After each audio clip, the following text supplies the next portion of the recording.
Fantasy Network. I'm your host, Greg Ambrosius, and I'm joined today by a special guest. He is Bob Cramutola of College Grove, Tennessee, and Bob is our defending NFBC Main Event champion.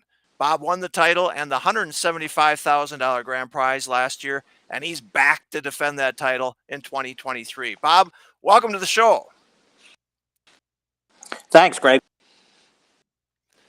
Yeah, it's the first time we've met each other, so it's good to meet you. Yeah, we spoke briefly. I think you kind of yelled at me a little bit, actually. I was complaining a little bit too much website on the chat. So you gave me a fight, but that's okay. Sometimes I have to do that, I guess. But no, good to have you, and always good to have opinions on the chat and such. Yep. So we're always looking to improve the software, always improving everything else, so no problem there. Hey, it's been 4 months since you won that prestigious title. Has it sunk in yet? Do you feel like the defending champion of the most prestigious contest in the industry? No, it really hasn't sunk in. Football, and I play a lot of football on the site. Before football's even over, we're drafting baseball again. Really, like no break. Yeah. We're a little bit, but that's okay. Yeah, definitely. Well, you're going to find out you're the defending champion when you come to New York City and Las Vegas this year, because everyone's going to be congratulating you. Everyone's going to be trying to pick your brain. Everyone's going to try to throw you off your game so you don't repeat, Let's talk about this year, because you are drafted in New York City on March 17th through the 19th. You're flying to Vegas. You're going to join us at the Mirage March 23rd to 26th. What spurred you to go live this year? And I assume you're excited to be drafted live. Yeah, I wanted to do it last year. Just there was a conflict at the last. I know it was difficult on your end, you guys, with COVID trying to get there on short notice. But I really want to. I've been drafting with, that I've been friends with on Twitter, face to face. So plus it's new. Two great places to go to. No problem there at all. So yeah, I'm going to be this year. All right, sounds good. So you had a lot of fun at the end of the baseball season last year. Not only did you win the main event title, but you're also a Phillies fan. And I saw that you were in St. Louis. And did you go to some World Series games? I mean, that had to be a hell of a time at the end of the season. Not any of the World Series games this year. I was going to, but I don't know. I just didn't. I live in College Grove. And Louis was a quick car ride for us. So I just to all three of the games. Fortunately, it only lasted 2 days, but did not make it to the World Series game. So how'd you become a Phillies fan? I mean, I'm miles from Old Veterans Stadium in Philadelphia. I'm born in Phillies, Flyers, Sixers, Eagles. I'm a always have been, always will be. Sports teams. Yeah, cool. Sounds good.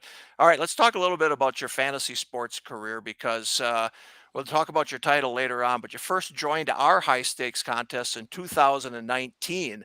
I mean, that was actually our 16th year of operation. Where the hell were you during our early years? So I guess I'm a late adapter, I guess, to Twitter.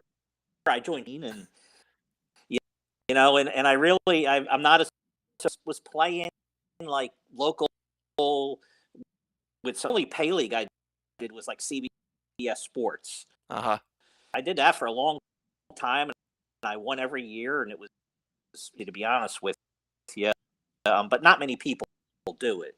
Advent of DFS, people stop participating 14 or 15, and listen to the Sirius XM channel, and Tom would be guest.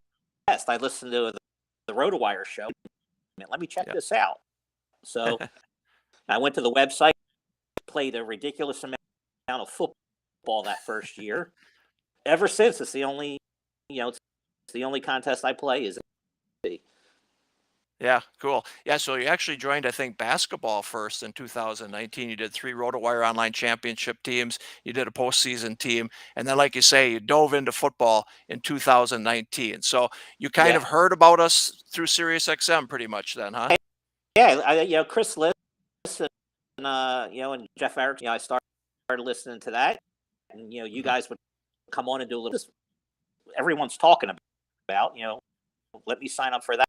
I signed up for it, and I just played a ridiculous amount.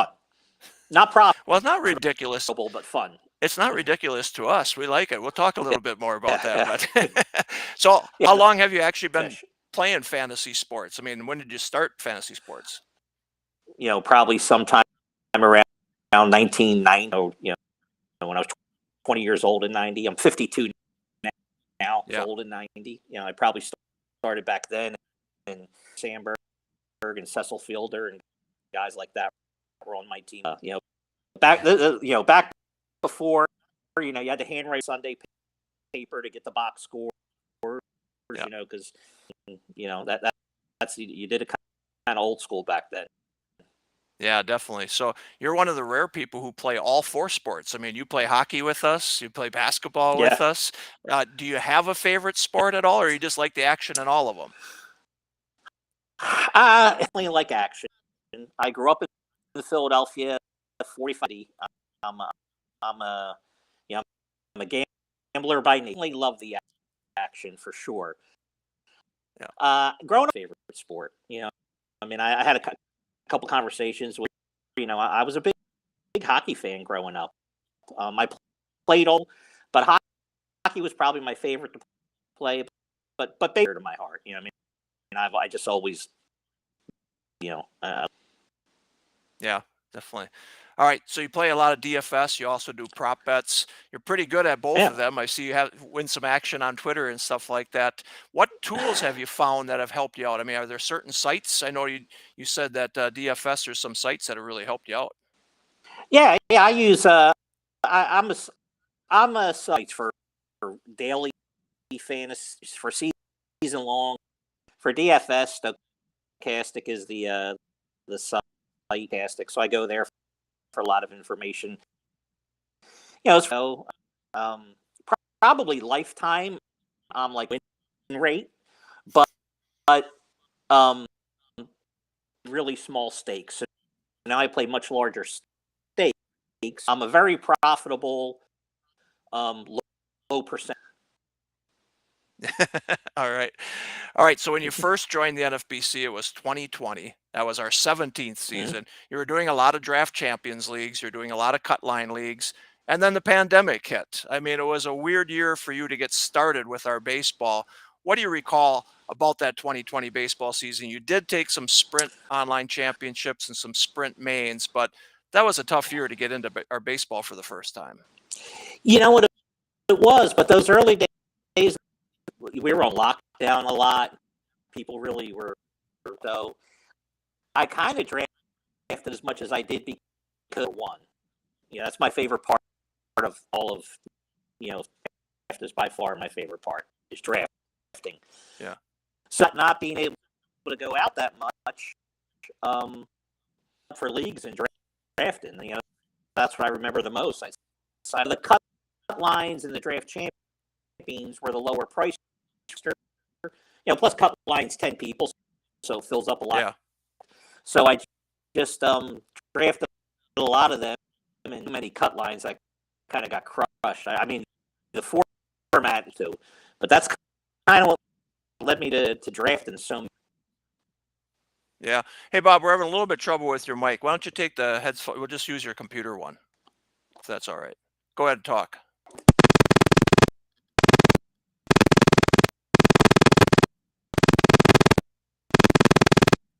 No, why don't you put it back on, I guess. Yeah, it's kind of skipping a little bit.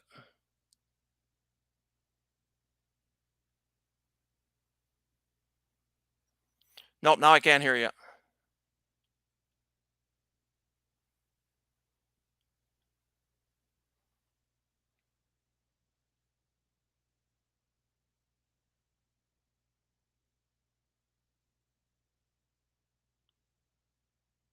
Nope. Sorry.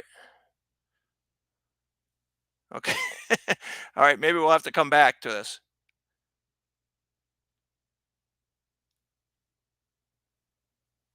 This is live. This is what happens when it's live. But no, I don't hear anything now. Yeah, we were skipping out before.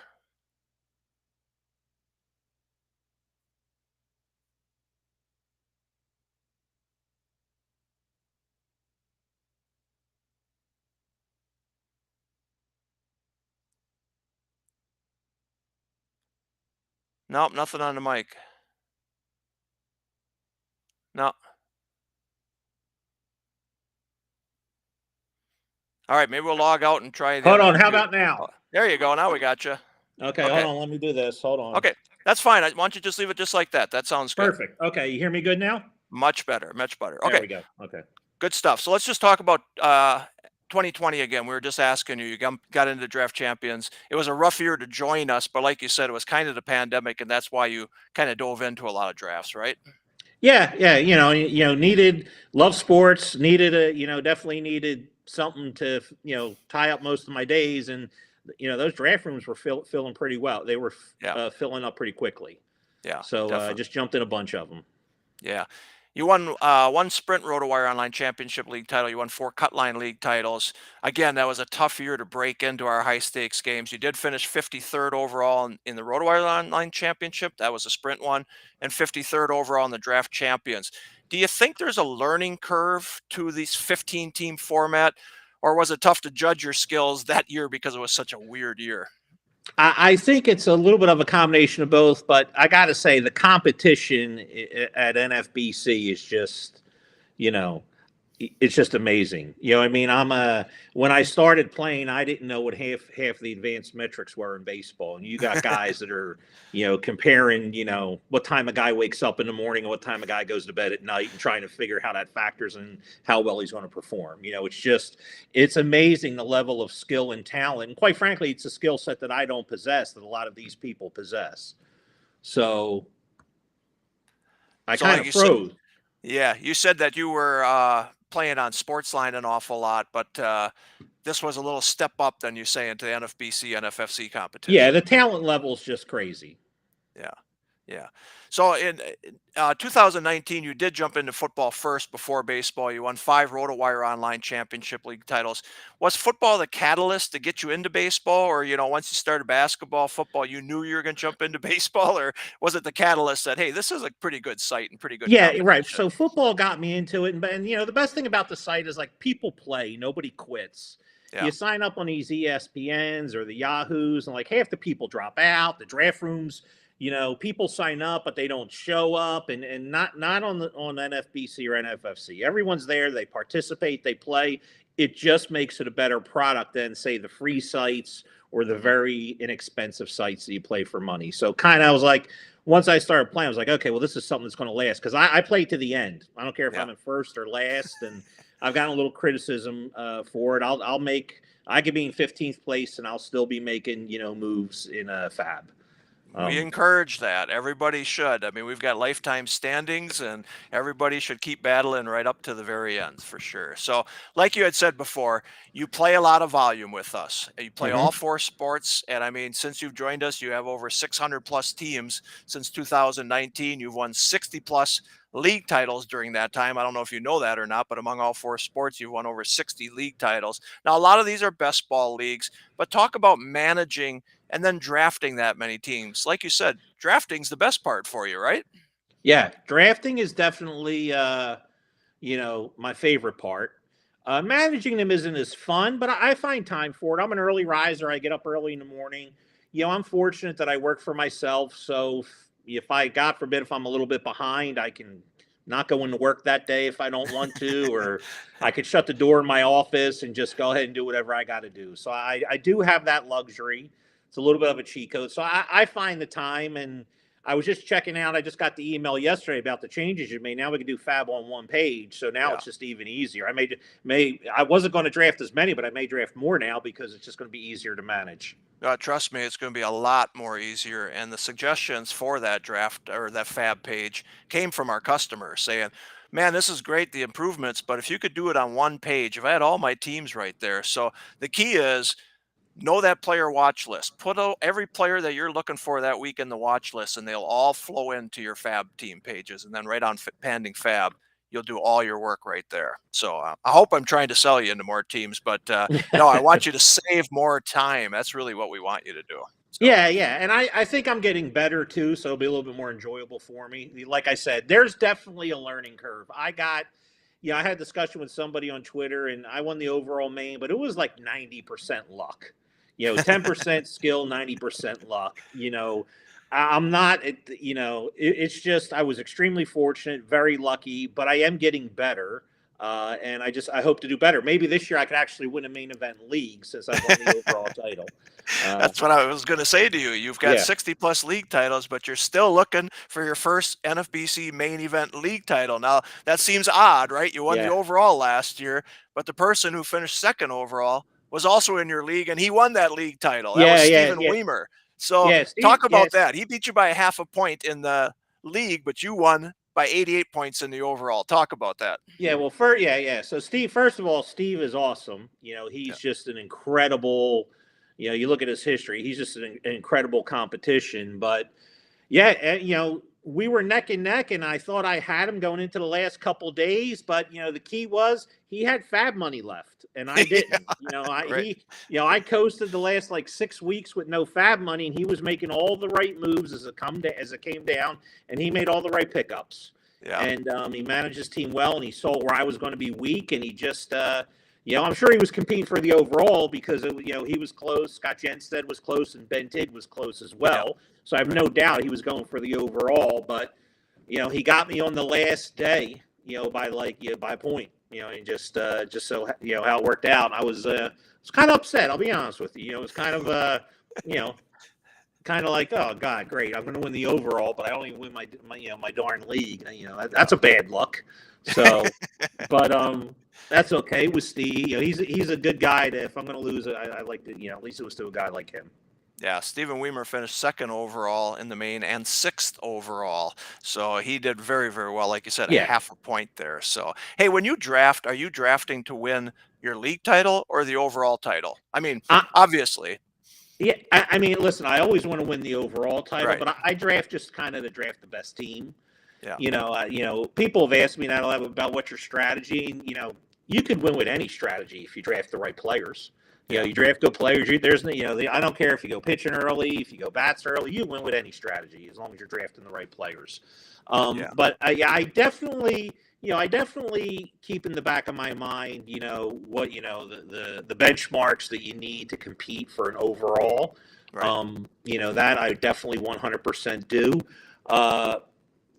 Sometimes it's tough though to draft a team that way. It's very tough. These draft rooms are super competitive, and I got to do a better job of who I choose to draft against.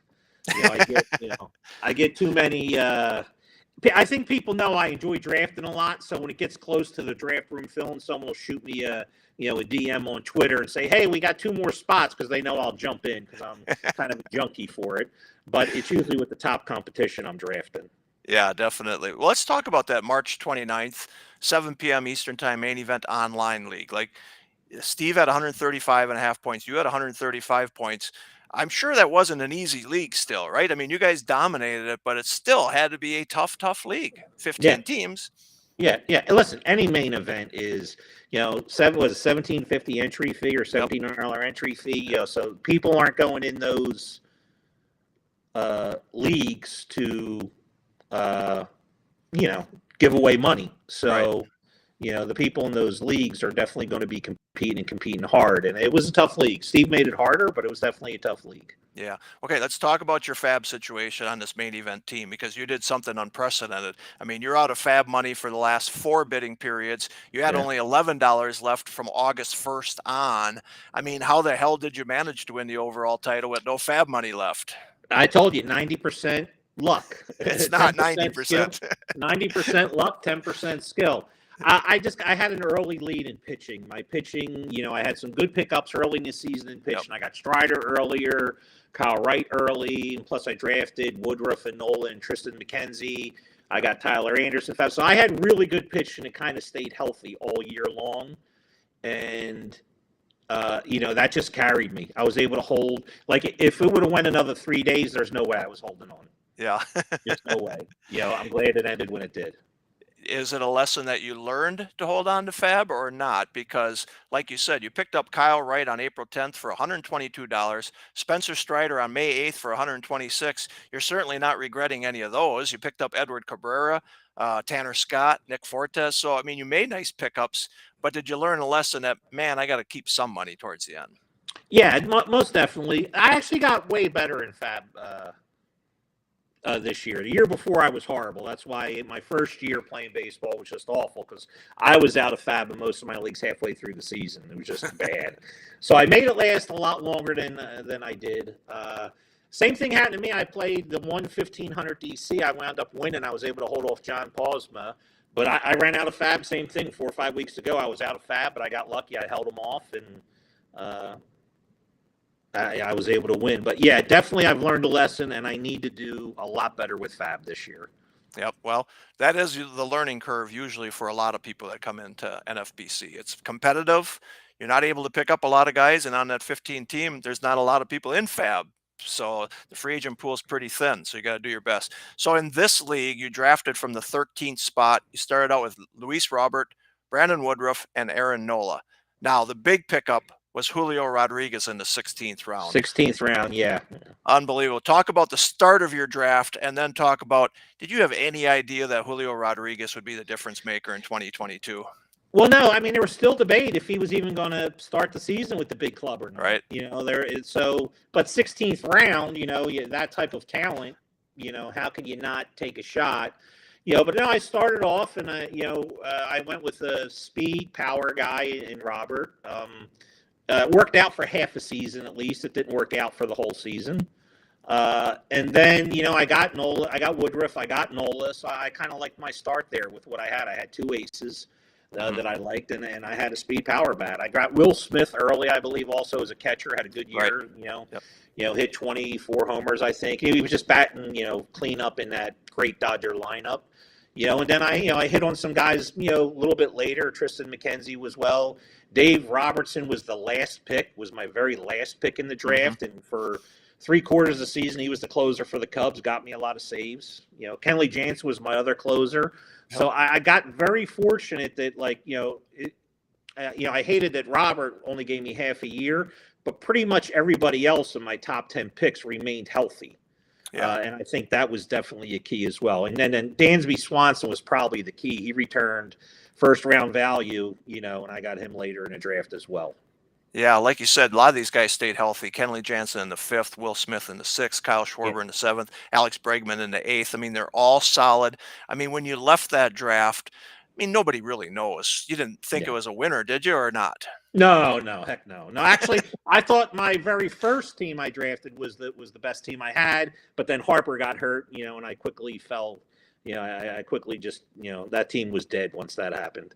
Yeah, I'm not going to go with the 90% luck. Maybe towards the end there, you were able to go. But, seriously, baseball, you have to know your stuff in baseball, right? Football is a little bit different in baseball, but there is luck involved in anything. There's luck in Major League Baseball, obviously. Staying healthy is kind of lucky. But there's a lot of skill to winning this. You can't discount that, right? Yeah, I you can't discount that, but I'm more of a I'm like the everyman spokesperson. The year before, Phil Dussault ran it, and Phil, runs his own projections, has his own models, ranks his own guys, and that's the skill set I don't possess. My skill set is, I sub to some good companies. I'm a big fan of Vlad Sedler. I follow him in FTN and RotoWire. Your sponsors basically. I sub to those guys, and I do a lot of reading, and I believe it or not, Twitter is a great area to get some ideas on players. And I sub to Fangraphs, and I get kind of consensus on players, and I create my own little player pool, and I kind of really work out of that player pool.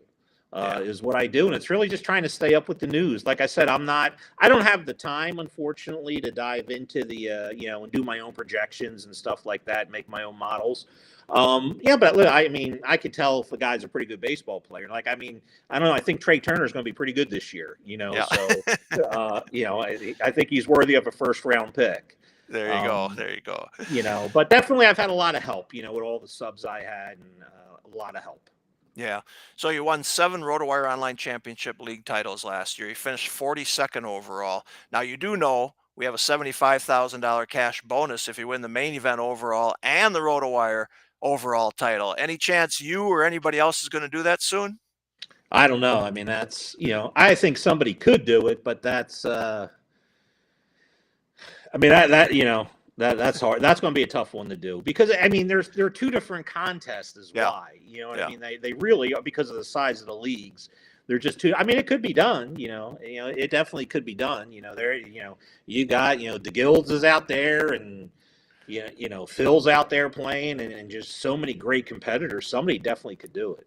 Yeah, actually, Lindy Hinkleman did it. Our first year we did it was 2009, but not as many players, not as many teams in both contests, so it's a lot tougher right now. Man, if there were 100 people playing and you won both of them, that's a lot. That's just an accomplishment. It's hard to just win one league, to be honest with you. I know. I know. Let alone to win 2 overalls. I mean? It's not easy.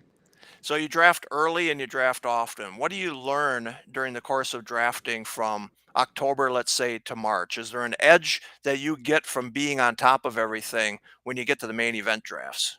Yeah, I think so. I think a couple things. I think early drafters, you get an opportunity to get guys that later in the season are just going to be pushed up. Mm-hmm. I mean, you're just going to get guys, that aren't as popular yet. Now, there's a downside to that too, because you're also going to get a guy, before all the rosters are set, you may draft a guy who kind of gets squeezed out of playing time a little bit. Right. But for the most part, you get to pick up a guy if you draft it early, before the helium sets in, and all of a sudden he starts rising up rounds and rounds and rounds. Mm-hmm. And then you just get more familiar with the player pool. I mean, right. you just, once I can't speak for everybody else, but I rely on that ADP probably a little bit too much there in the draft software that you have, and you get familiar with it, and the more familiar with it are, the better you are. And also for a guy like me, I like drafting against good competition because you get to see different roster builds. Like if I see a league with a Phil in it, a Casey Cha, a Vlad Sedler, I want to be in those leagues. Yeah, because I need to learn a lot still. I mean, I've only been in it 3 years. This is my 4th year coming up. I learn a lot drafting from those guys. Yeah. I was going to ask you if you did use the ADPs, because when you draft so much, sometimes you don't rely on the ADPs, but you're saying you do, right? Yeah, I do. Yeah, I definitely have them up and look at them, and I definitely pay attention to ADP, because let's face it, it's set by the people drafting. And as more drafts that are done, the further you go on, the better I think the ADP gets. Mm-hmm. And sometimes, you can pick up some real value in there, if you see a guy falling for, none of us did it. I mean, like last year, Adolis Garcia just sat at the top of the queue round after, and no one was drafting him. Yeah. And I mean, that guy was awesome last year, and I didn't draft him either. So, you just learn a lot from watching the ADP. Yeah, I see you jumped into a few of our gladiator leagues. Now, that was an idea that came from our customers. It was a huge hit. I mean, we did not expect it to sell out as fast as it did. Next year, we'll make it a bigger grand prize. We'll account for more teams. But what did you like about that format? That's one where you just draft the 23 starters and you are done. And now we'll see how the league plays out, right? Yeah. I did 21 of those, and they were extremely, they're a lot of fun. First of all, the $50 entry fee was great. Yeah. And it's just a way to get some baseball action early, and it really isn't going to affect anything you do once the season, because there's no management. So there's no FAAB, there's no roster setting. It is what it is. So you got something you can check in on if you want, but we had fun doing it. That's for sure. I mean, we were getting together and doing live streams and, and chatting during the draft. It was just a great time. It was a way to talk baseball and have a good time. And like I said, you don't have to worry about managing those teams. So it was whoever came up with the idea, it was brilliant. And it certainly was a lot of fun to do. Yeah, well, Anthony Gialdi and a couple other guys talked with Derek, and they came up with the idea. They came to me, and I was like, who's going to want to do that? They draft in October or November, and their team could be wiped out by the start of the season. You just watch, and sure enough, it just took off. So we'll definitely have to double the grand prize and the amount of teams next year so they can go a little bit longer. We sold out by December before Christmas, so it was kind of crazy. But yeah, great idea.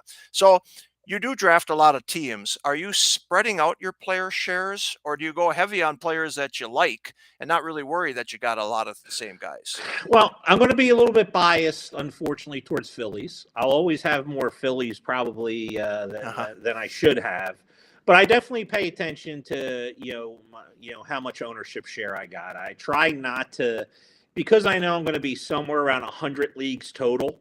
Usually not counting Gladiator, I'm not going to count those, but I'm going to wind up probably again with Raider. Last year, I think I did 92 leagues, so I'm probably going to be in the same spot, if not more. And I tend to not like to be, if I can be, like no more than 30% on a player, because I like to, especially it's like a lottery ticket. The more lottery tickets you have, the better chance you can have. And you're going to play a lottery, you don't want the same numbers too many times. Right. It's going to make it more difficult to win the overall. So. I definitely do watch my exposure to players. But that being said, if I'm high on one player and I know it, but he drops and I really like him, I'm going to pick him up. It's not going to stop me. Yeah, definitely. So I was looking at some of your player shares, and you're right. You don't have really anybody over 30%, but you do have a high amount of Emmanuel Class A right now, I think. Let's talk about saves. I mean, that means that you're going in early for a save guy. He's the first guy going off the board, probably second round, right? Are you looking at that saves category this year, trying to get a guy who could get you 100 strikeouts plus 30 plus saves? Is that what you're looking to do?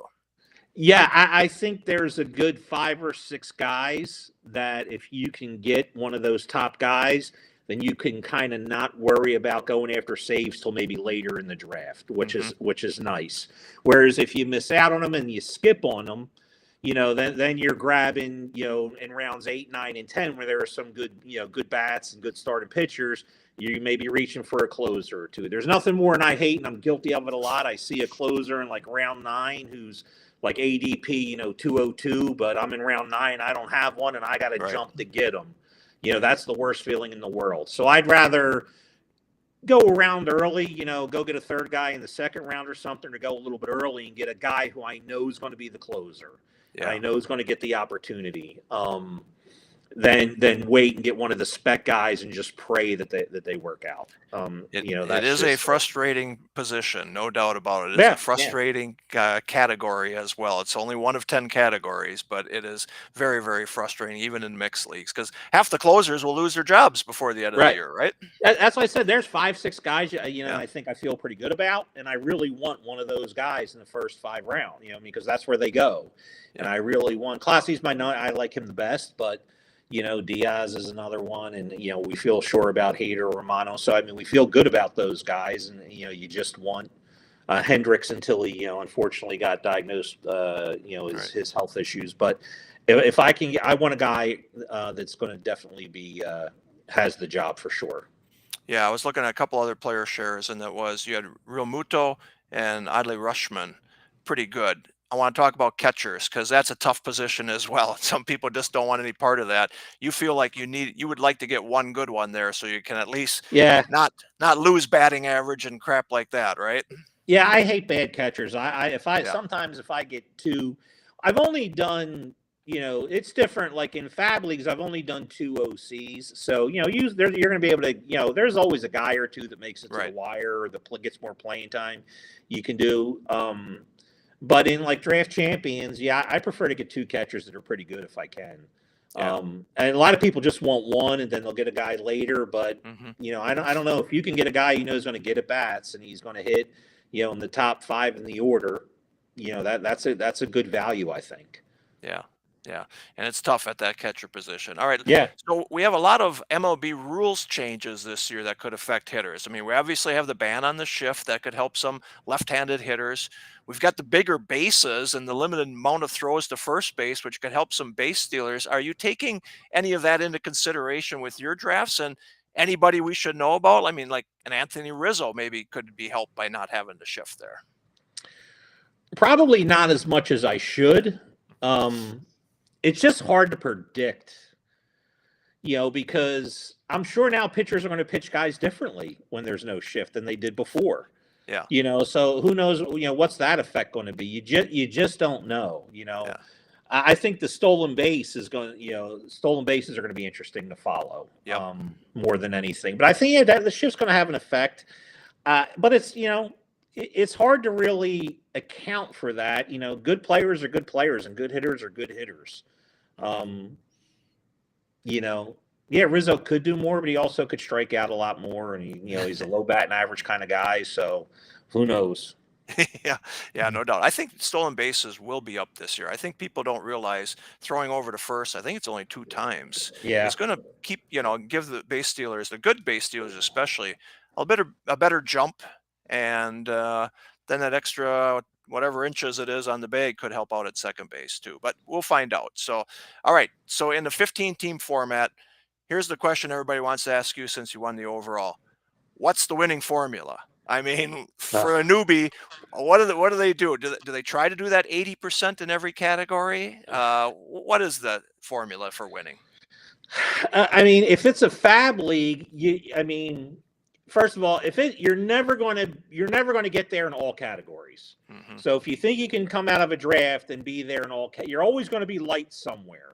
I mean, it's impossible to have the perfect draft and just be there and go, I got every cat. You're going to miss something because there's opportunity cost somewhere in the draft, whether it's batting average. You're not going to nail all 10 of the categories. I'm a big believer. I'm a pitching guy. I want in my first 10 picks, I want at least 4 or 5 starters in there. And I like guys that strike batters out. My favorite draft is to go with, if I can get a speed power guy in the first round, then really get a bunch of pitching, is the way I like to go. I see a lot of guys do a lot of guys will go all hitters early and grab the pitching later. I just like those arms that I can count on that I have a shot to get 175 to 200 innings. I think for me personally, I think it's easier to grab bats in FAAB later than it is to grab pitchers. Now, I mean, last year the pitchers that I grabbed in FAAB is what won me the overall. Right. But I it's hard to rely on that. I just think there are much better hitters to get in FAAB late in the season than there are pitchers. Yep. So I'm a pitching guy earlier. Give me a good bat early and then a bunch of pitching. Yep, that's good philosophy there for sure. So you won from the 13th spot, and in the NFBC, we allow you to kind of pick your preference. You don't always get your top preference, but we allow you to at least tell us where you'd like to draft. Picking KDS right now in a 15-team format, any preference where you'd like to be? I always prefer the middle if I can. I just hate, man, when you're 1, 2, or 14, 15 in that big of a league, you're always going to reach for players because there's guys you want and they're not going to make it back to you 20-some picks later. Right. Whereas I find myself, if I'm picking 7, 8, 9, 10, I just find myself reaching a lot less for guys. I always wind up leaving that draft feeling a lot better. Yeah, I love the number 1 pick. It's great to have the first overall pick. I think more so it's good it's better for you in football, I think, than it is in baseball. But I prefer to be right in the middle. Just so I don't find myself reaching as much when I'm picking, especially the ends. I'm just always reaching for guys, because they're just never. If there's a guy you want, they're never going to make it back to you. So is it safe to say that when you got the 13th pick in this one that you won the overall title, that wasn't one of your favorite KDS preferences? No, most definitely not one of my favorite preferences. But it's lucky number 13. Maybe I'll set it every one of them this year for that. Definitely, for sure. All right, so you're coming to New York City and you're doing the MTM Ultimate Invitational. So I just want to tell you right now, if you win that title in the first year, Mike the Mouth will never speak to you again. Now, that's not a bad thing. Trust me, that's not a bad thing if he never speaks to you again. But if you win it, just so you know, he'll never speak to you again. Yeah, I got to know Mike over the last couple of years. I was in a couple of his leagues last year and even the year before. I mean, those of us that draft with him, you're getting a text at midnight, hey, you're up, let's go, or hey, he's I like guys that like fantasy baseball and fantasy sports, and it's hard not to like anyone who enjoys that and gets excitement out of it. And he's definitely a character, and he's pretty darn good at what he does there too. So I'm very looking forward to the MTM draft. Yeah, I was going to say, so you're looking forward to coming to New York City. I mean, we got a good group of guys there. We go out to drink on Thursday night, and then Friday's pretty good. Mike has a dinner after the Ultimate and such. So are you looking forward to meeting some of the guys for the first time then in New York City? Absolutely, yeah. I can't wait to meet a bunch of the guys. I mean, I haven't met anybody before. Yeah. That I compete against. So it'll be good to actually see some people, shake some hands, and and just have some fun and talk baseball a little bit. Yeah, definitely. Okay. Then you're going to go to Las Vegas. We're at the Mirage. Now, when Phil Dussault went there last year, he was treated like a rock star because he won everything the year before. So this could happen to you too, just so you know. But Yeah, what are you I'm not excited about for Vegas? I'm not anticipating that. Phil deservedly so was treated like a rock star, but he had a remarkable year. Listen, I had a remarkable year because I won the main event Right. overall. That is remarkable, and I can't underscore it enough. But Phil's on like another level or just another planet when it comes to he's a robot. So that's a little no one's going to be wanting to know too much about who I like this year, and I'm good with that. I mean, I'd rather be an under the radar guy because listen, I see and I listen to a lot of podcasts that Phil does and the requests, and everyone wants to know. And the little bit I know about Phil from chatting with him a little bit, he don't like to give out too much information. No. That's not his thing. He keeps it very close, very guarded, and I respect that. I joke on Twitter, and when I'm in a draft with him, I'm going to sell the draft board, but I would, never do that in a million years. But I don't think I'm going to get that type of attention. That's just fine with me. Sounds good. Okay, so we have a Friday night party in Las Vegas as well, MTM. We have the Midnight Madness draft there, and we're actually renting out a Portofino restaurant and bar. They've got an old restaurant that we're going to rent out. It's going to be great. I mean, I assume you're excited about that event as well. Yeah, I can't wait. Yeah, I mean, I'm looking forward to it. I'm excited. I love Vegas, so I can't wait for all the festivities out there. It's going to be interesting. It's going to be fun. Yeah, you're also in the Platinum and the Diamond leagues for the first time. Those are high dollar private leagues. Only you got to beat 14 other people to win 120,000 in the Platinum. How excited are you about those leagues? Yeah, I'm excited. I'm really excited because it's like I saw some of the competitors, and it's going to be a great learning experience for me. I mean, you get to draft against the just some of the people that are outstanding. It's listen, not that you have to be in the highest stakes leagues to be outstanding. That's not what I'm saying. But to draft against some of those people with those stakes, it's definitely going to be fun. I can't wait to do it. All right. So, like I said, we've had 18 different main event champions in 19 years. Lindy Hinkleman's the only one who has won the main event overall twice. Nobody has ever repeated as overall champion. I know this is only going to be your fourth year in the main event, but what's it going to take for you to be our first repeat main event overall champion? Oh, probably 95% luck and 5% skill. I don't know. I mean, I'm probably going right now. I say I'm going to draft at least 10 main event teams. That's a lot. But who knows? I'd love to win it again. It was just so, it was nerve wracking, but it was so enjoyable, to just all, as we got close to the end, it was so much fun.